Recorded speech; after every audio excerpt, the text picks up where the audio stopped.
Hi guys, for today's video, ano naman? Char. So guys, may nagtitiktok na naman dito sa ibang kwarto to. Yung isa lang doon, nandito. Dito. Eh tapos, yung isa naman dito, tignan niyo. Tapos ito na, palagi nagtatawa. Hindi ko alam ano nangyayari. Wait lang ah.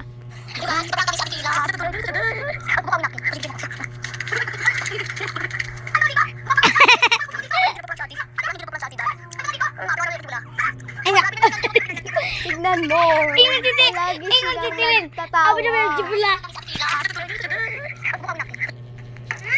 Oh, nagpapanood na naman at ito. Pang ina naman to. Itong horse queen, horse queen siya.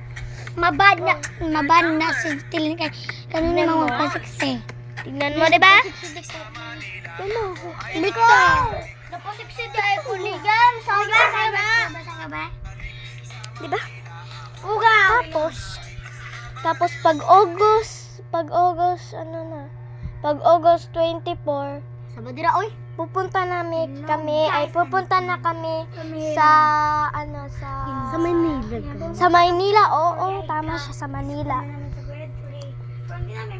And graduation na namin April 14, tapos malapit na grade 5, maging grade 5 na ako. Ngayon, grade 4 pa lang ako. Tapos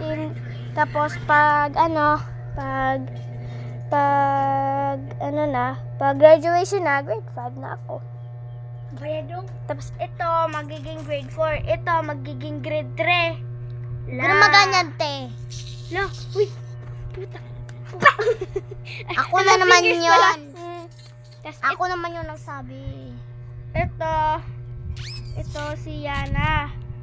Tapos ito si Mitch, di ko doon. Ay, hindi kasi Mitch. Hindi kami si Mitch. Hello ka! Hindi pa nga nagsa-start eh. So, hello guys! Nandito ngayon kami lang. Nangihiram ang pukik. Pero hindi namin Bye-bye. Ayan sila.